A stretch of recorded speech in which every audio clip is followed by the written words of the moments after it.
Hello बच्चों, Akhilesh teachers में आप सभी का स्वागत है। आज जो हम बात करने जा रहे हैं वो क्या बात है, chemical reaction and equation. Chemical reactions और उनकी इक्वेशन कौन सी है, कैसे इसको हमें तैयार करना है, बोर्ड के लिए बहुत इंपॉर्टेंट है। कैसे बोर्ड के लिए इंपॉर्टेंट है इसके ऊपर हम बात करेंगे। तो यहाँ पर हम शुरू करते हैं, केमिकल रिएक्शन है क्या। केमिकल रिएक्शन, केमिकल रिएक्शन में क्या होता है, दो रिएक्टेंट्स होते हैं। क्या होते हैं, दो रिएक्टेंट्स होंगे, जैसे कि ए हो गया, दूसरा कौन हो गया, बी हो गया। एक रिएक्टेंट कौन होता है, रिएक्टेंट होते हैं। कौन होगा, रिएक्टेंट होगा। रिएक्टेंट में से क्या बनता है, प्रोडक्ट का फॉर्मेशन होता है। जो रिएक्टेंट होता है उससे क्या बनेगा, प्रोडक्ट का फॉर्मेशन होगा। तो प्रोडक्ट का फॉर्मेशन तो हो रहा है, लेकिन किस तरह से फॉर्मेशन हो रहा है ये। तो यहाँ पे रिएक्टेंट में या तो सिंगल एटम बैठेगा, या सिंगल कोई मॉलिक्यूल बैठ जाएगा, सिंगल सब्सटेंस बैठेगा, कंपाउंड हो सकता है, या फिर दो कंपाउंड एक साथ मिल करके एक नया कंपाउंड बना रहे। इसका मतलब क्या हो गया, केमिकल रिएक्शन हो गया। तो जहाँ पर एक रिएक्टेंट से प्रोडक्ट का फॉर्मेशन हो जाए, किस चीज का फॉर्मेशन हो जाए, प्रोडक्ट का फॉर्मेशन होता है, तो क्या कहलाता है, उसी को हम केमिकल रिएक्शन बोल देते हैं। क्या बोलते हैं, केमिकल रिएक्शन बोल दिया जाता है। ठीक है, अब ये केमिकल रिएक्शन किस तरह से वर्क करता है ये भी हम देखते हैं। तो केमिकल रिएक्शन में जैसे एक ए है, एक ए हो गया, दूसरा बी हो गया, दोनों जब ऐड करेंगे तो क्या बनेगा, ए बी बनेगा। या फिर क्या हो सकता है, एक ए बी कोई रिएक्टेंट है, इससे क्या होगा, दो प्रोडक्ट का फॉर्मेशन हो सकता है। तो इस तरह से भी क्या होता है, रिएक्शंस होता है। तो रिएक्शंस में एक नए प्रोडक्ट का फॉर्मेशन होगा जो कि परमानेंट होगा। कैसा होगा, केमिकल रिएक्शन कैसी रिएक्शंस होती है, परमानेंट रिएक्शंस होती है। याद रखिएगा कैसे होगी, परमानेंट रिएक्शंस होती है। ठीक है, अब ये परमानेंट जो रिएक्शन है इनमें क्या होगा, या तो ए बी जोड़ेगा तो ए बी का प्रोडक्ट का फॉर्मेशन होगा, या फिर ए बी कोई है डिकम्पोज हो गया, दो पार्ट में डिवाइड हो गया, तो इसे भी क्या केमिकल रिएक्शन है। तो इस तरह की केमिकल रिएक्शंस होती हैं। ठीक है, अब बात करते हैं केमिकल इक्वेशन। ये जो लिखा है इसी को क्या बोल देते हैं हम, केमिकल इक्वेशन बोलते हैं। क्या बोलते हैं, केमिकल इक्वेशन बोला जाता है। इसी क्या बोलते हैं, केमिकल इक्वेशन बोल देंगे। ठीक है, अब यहाँ पर केमिकल रिएक्शंस की अगर बात करते हैं, टाइप ऑफ केमिकल रिएक्शन, तो केमिकल रिएक्शंस कई तरह की होती हैं। क्या होती हैं, कई तरह की होती हैं। अब कौन कौन सी होती हैं, तो अगर इनके टाइप्स की बात करें तो इनका जो टाइप्स होता है, एक पहला जो होगा वो कौन सा होगा, कॉम्बिनेशन रिएक्शन। कॉम्बिनेशन रिएक्शन को एक और नाम से जानते हैं, एडिशन रिएक्शन। किस नाम से जानते हैं, एडिशन रिएक्शन। पेपर में क्लास 10 के लिए बहुत इंपॉर्टेंट है। दूसरा होगा, कौन सा होगा, दूसरा कौन सा होगा, डीकंपोजिशन रिएक्शन। कौन होगा, डीकंपोजिशन, मतलब डीकंपोज हो गया। जैसे ये है ए बी था, ए बी क्या हो गया, रिएक्टेंट था, दो पार्ट में डिवाइड हो गया और दो नए प्रोडक्ट का फॉर्मेशन हो गया। तो जहां पर इस तरह से एक सिंगल रिएक्टेंट से दो प्रोडक्ट का फॉर्मेशन होता है, दो या दो से ज्यादा मॉलिक्यूल्स का फॉर्मेशन हो रहा है, नया प्रोडक्ट बन रहा है, तो वो सब डीकंपोजिशन रिएक्शंस होती हैं। क्या होती हैं, डीकंपोजिशन रिएक्शन होती हैं। ठीक है, इसके बाद दूसरा पॉइंट है, फिर बात करते हैं डिस्प्लेसमेंट रिएक्शन। कैसी होती है, डिस्प्लेसमेंट रिएक्शन होती है। ठीक है, क्या होगा, डिस्प्लेसमेंट रिएक्शन होगा। उसके बाद फोर्थ आता है डबल डिस्प्लेसमेंट रिएक्शन आता है, डबल डिस्प्लेसमेंट रिएक्शन आएगा, डबल डिस्प्लेसमेंट रिएक्शन आता है। ठीक है, तो ये कुछ ऐसी खास रिएक्शंस हैं जो कि हमें पढ़ना है। उसके बाद एक आता है ऑक्सीडेशन, ऑक्सीडेशन या फिर ऑक्सीडेशन एंड क्या बोल सकते हैं, reduction. Oxidation and reduction reactions भी क्या होती हैं, ये भी एक तरह की केमिकल रिएक्शन है। क्या केमिकल रिएक्शंस है, ये याद रखिए। ठीक है, इसके अगर नोट्स की बात करते हैं तो नोट्स की बात कर लेते हैं। इसका जो नोट्स होगा आपको टेलीग्राम चैनल अखिल टीचर्स के नाम से, किस नाम से है, अखिल टीचर्स। तो अखिल टीचर्स के नाम से क्या है, अखिल टीचर्स के नाम से चैनल है टेलीग्राम चैनल पर। ठीक है, वहां पर आपको क्या होगा, टेलीग्राम चैनल कौन सा हो जाएगा, अखिल टीचर्स। यहाँ पर आपको इसका क्या होगा, नोट्स मिल जाएगा। क्या होगा, नोट्स मिल जाएगा। ठीक है, तो याद रखिएगा। तो यहाँ पर एक एक करके हम बात करते हैं। तो पहला दूसरा पॉइंट क्या हो गया, कॉम्बिनेशन रिएक्शन। तो कॉम्बिनेशन रिएक्शन में अगर हम बात कर लेते हैं, कॉम्बिनेशन, तो कॉम्बिनेशन रिएक्शंस में क्या होगा, कॉम्बिनेशन में सिंपल है कि दो सिंगल एटम क्या होगा यहाँ पे, या टू एटम, ठीक है, टू एटम या फिर और मोर क्या हो सकता है, 2 और मोर एटम कंबाइन करते हैं। क्या करते हैं, कंबाइन करेंगे। अब जब कंबाइन करेंगे तो क्या बनाएंगे, एक प्रोडक्ट का फॉर्मेशन करते हैं। कैसा, सिंगल प्रोडक्ट का फॉर्मेशन करेंगे।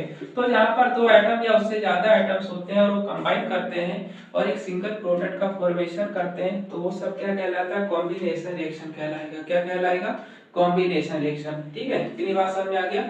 अब इसके हम एग्जांपल्स की बात कर लेते हैं। जैसे एक है example, magnesium plus oxygen. Magnesium plus oxygen, तो मैग्नीशियम को हमें पता है, मैग्नीशियम, तो मैग्नीशियम और ऑक्सीजन जब भी कंबाइन होता है तो क्या बनाता है, क्या बनाएगा, MgO बनाएगा। क्या बनाएगा, MgO। लेकिन बनाया कैसे ये पता होना चाहिए। तो मैग्नीशियम की वैलेंसी कैसी है, +2 है। एक ऑक्सीजन की वैलेंसी कैसी है, -2 है। दोनों की वैलेंसी इक्वल है। अगर दोनों की वैलेंसी इक्वल है तो हम क्या करते हैं, सेम वैलेंसी रहती है तो सिंपल में MgO लिख देंगे। अगर 3-3 होता तब भी सिंपल में लिख देते, 4-4 होता तब भी सिंपल में। अगर इसकी वैलेंसी कुछ और होती, ऑक्सीजन की वैलेंसी कुछ और होती, तो दोनों एटम एक दूसरे की वैलेंसी को रख लेते। बात समझ में आ गया, एक दूसरे की वैलेंसी को रख लेते। तो यहाँ पर देख रहे हैं ऑक्सीजन कितने, 2 हैं। एक ऑक्सीजन की वैलेंसी -2, एक मैग्नीशियम की वैलेंसी कितना है, +2 है। दोनों कंबाइन हो गया। अब एक ऑक्सीजन बचा, इसका मतलब यहाँ पर क्या रख दें, अगर 2 रख दें तो 2 मैग्नीशियम ऑक्साइड बन गया। क्या बन गया, 2 मैग्नीशियम ऑक्साइड बन गया। ठीक है बच्चों, ये समझ में आ गया। ठीक है, इसके बाद दूसरी रिएक्शन जो है, दूसरी रिएक्शंस की बात करते हैं। दूसरी रिएक्शंस में मान लेते हैं जिंक ले लिया हमने। क्या ले लिया, जिंक, और जिंक और H2SO4, ये तो क्या हो जाएगा, जिंक H2SO4। तो जिंक और H2SO4 है, तो इससे भी एक नया प्रोडक्ट का फॉर्मेशन हो रहा है। जिंक की वैलेंसी कितनी होती है, +2 होती है। इसकी वैलेंसी 2H+ है। पहले इसको ब्रेक कर देंगे 2 पार्ट में। ठीक है, इस तरह से 2 पार्ट में ब्रेक हो गया। तो हाइड्रोजन 2H+ आयन कहलाएगा, SO4 -2 आयन कहलाएगा। जिंक क्या कहलाएगा, +2 कहलाएगा। ठीक है, अब ये क्या करेगा, +1 किससे जोड़ेगा, -1। तो यहाँ देख रहे हैं जिंक की वैलेंसी +2 है, सल्फेट की वैलेंसी -2 है।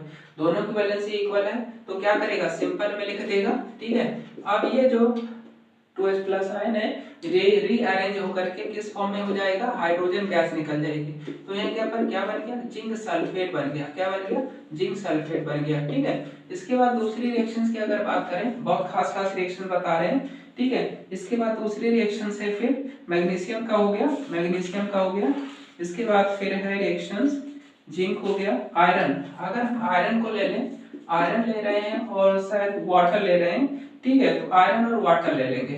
ठीक है, तो आयरन और वाटर देखते हैं जंग लग जाता है, नाम सुना होगा। ठीक है, फेरिक ऑक्साइड बनता है। तो Fe की वैलेंसी यहाँ पर कितनी होती है, प्लस कितनी होगी यहाँ पर बताइए, कितना होगा, +4 की तरह बिहेव करेगा। किसकी तरह, +4 की तरह बिहेव करेगा। और हमको ये पता है ये टूट जाए, 2 पार्ट में टूट जाता है। किस पार्ट में, 2 पार्ट में। तो एक तो क्या बनाएगा, 2H+ आयन बना लेगा, H+ आयन बना लेगा, और दूसरा क्या बनाएगा, -2 आयन बना लेगा। ठीक है, बन गया। अब हमें पता है इसकी वैलेंसी 4 है, और ये किससे जोड़ेगा, इससे जोड़ेगा। तो इसको क्या करना पड़ेगा, एक दूसरे की वैलेंसी को रखना पड़ेगा। ठीक है, अब एक दूसरे की वैलेंसी को अगर रखना पड़ेगा तो क्या बनाएगा बताइए, एक दूसरे की वैलेंसी को रखेगा तो क्या बनाएगा, कुछ बनाएगा, बताइए। ठीक है, बताइए कितनी बनाएगा। यहाँ पर इसकी वैलेंसी +3 होनी चाहिए, मैंने +4 कर दिया। ठीक है, तो अब ये क्या करेगा, Fe है, ध्यान से देखिए, Fe है और यहाँ पर -2 है, तो ये ऐसे हो जाएगा और ये +3। अब ये दोनों एक दूसरे की वैलेंसी को क्या कर लेंगे, पुट अप कर लेंगे। तो अगर एक दूसरे की वैलेंसी को पुट अप कर लिए तो Fe2O3 बनाएगा, Fe2O3 बनाएगा, और साथ में क्या बनाएगा, ये रीअरेंज हो जाएगा। तो रीअरेंज जब हो जाएगा तो क्या बना लेगा, हाइड्रोजन गैस बना लेगा। क्या बना लेगा बच्चों, हाइड्रोजन गैस बना लेगा। ठीक है, हाइड्रोजन गैस। अब यहाँ पर ये देख रहे हैं बैलेंस करना है, तो यहाँ आयरन कितने, 2 हैं, तो यहाँ पर 2 लगा दिया। क्या लगा दिया, 2 लगा दिया। ऑक्सीजन 3 है, यहाँ पर क्या हो गया, 1 है, तो यहाँ क्या लगा दिया, 3 लगा दिया। ठीक, अब 3 2 जा 6, तो हाइड्रोजन कितने, यहाँ पर 6 हैं, यहाँ पर कितने, 2 हैं, तो कितना लगा देंगे, 3 2 जा 6, बैलेंस हो गया। तो इसे क्या बोलते हैं, फेरिक ऑक्साइड। क्या बोलेंगे, फेरिक ऑक्साइड बोल दिया जाएगा। ठीक है बच्चों, बात समझ आ गया। इसके बाद दूसरी रिएक्शंस की बात करते हैं। दूसरी रिएक्शंस कौन सी है, इसके बाद दूसरी रिएक्शंस फिर है अगर हम कार्बन मोनोऑक्साइड और वाटर हाइड्रोजन को ऐड करें, कार्बन मोनोऑक्साइड और साथ में किसको ऐड कर रहे हैं, हाइड्रोजन को। तो ये रिएक्शंस अक्सर पूछी गई है, लोग को कंफ्यूजन होता है। CO को क्या बोलते हैं? Carbon monoxide. क्या बोलेंगे? कार्बन मोनोऑक्साइड बोला जाएगा, ठीक है। अब ये हमको पता है, इसके पास पहले से लोन पेयर बैठा हुआ है। कौन है? लोन पेयर बैठा है। हाइड्रोजन क्या करेगा? इसके साथ कंबाइन करेगा तो क्या बनाएगा? CH3OH बनाएगा। क्या बनाएगा? CH3OH बनाएगा। इसे क्या बोलते हैं? मेथेनॉल। क्या बोलेंगे? मेथेनॉल। जब भी कहे कि मोनोऑक्साइड अगर हाइड्रोजन के साथ रिएक्शन करता है तो क्या बनाता है? मेथेनॉल बनाता है। इसकी प्रोसेस काफी लंबी है, तो हमें पेपर के लिए भी प्रिपरेशन करनी है, तो हमें याद रखना है किससे क्या बनेगा। अब यहाँ पर देख रहे हैं हाइड्रोजन कितने? 3 हैं। यहाँ कितने हैं? 2 हैं। अगर यहाँ 3 लगाते हैं तो यहाँ 2 लगाना पड़ेगा, ठीक है। 2 तो यहाँ 2 लगा दिया, सब बैलेंस हो गया। देख रहे हैं बैलेंस हो गया, ठीक है। इस तरह से क्या करेगा? रिएक्शन। तो हमें क्या करना है? दोनों तरफ के एटम्स का नंबर इक्वल होना चाहिए। रिएक्टेंट का और प्रोडक्ट का अगर दोनों तरफ का एटम्स इक्वल नहीं है, मतलब बैलेंस नहीं है, तो हमें क्या करना है? बैलेंस रखना सीखना पड़ेगा। तो दोनों तरफ के एटम्स अगर इक्वल हो गए, हमने इक्वल कर दिया, इसका मतलब बैलेंस रिएक्शंस है। अगर नहीं किया तो इसका मतलब अनबैलेंस रिएक्शन है। कैसी है? अनबैलेंस रिएक्शन से, याद रखिए, ठीक है। इसके बाद दूसरा जो हम पॉइंट बात करेंगे, इसके बाद जो है अगर हम सोडियम ले लेते हैं, किसको ले लेते हैं? सोडियम। सोडियम को अगर हम वाटर में डाल दें, सबको पता है क्या होता है? विस्फोट हो जाता है। ये सोडियम है, क्या होगा? सोडियम। अब सोडियम की वैलेंसी +1 होती है। ये टूटेगा 2 पार्ट में, एक तो H+ आयन बनाएगा, दूसरा क्या बनाएगा? OH- आयन बनाएगा। अब यहाँ पर प्लस किसके साथ जुड़ता है? माइनस के साथ। तो यहाँ देख रहे हैं इसकी वैलेंसी +1, इसकी वैलेंसी -1 है, दोनों की वैलेंसी इक्वल है, तो NaOH लिख दिया जाएगा। और साथ में हाइड्रोजन क्या करेगा? इस तरह से लिखा जाएगा, ये हाइड्रोजन गैस बनके बन जाएगा। इसे क्या बोलते हैं? Sodium hydroxide. क्या बोलते हैं? सोडियम हाइड्रोक्साइड बोला जाएगा, ठीक है। अब यहाँ पर ये रिएक्शन तो तैयार हो गई, बैलेंस नहीं है, यहाँ 2 हाइड्रोजन है, यहाँ 2 है, और यहाँ पर देख रहे हैं 1 2 3 हो गए। तो अगर यहाँ 2 लगा देते हैं, यहाँ 2 लगा देंगे, अगर 2 लगा देंगे तो यहाँ पर भी 2 लगाना पड़ेगा, यहाँ भी 2 लगा देंगे, बैलेंस हो गया, ठीक है। इस तरह से रिएक्शंस क्या करती है? पार्टिसिपेट करती है, ठीक है। इसके आगे के ऊपर भी हम क्या करेंगे? बात करेंगे।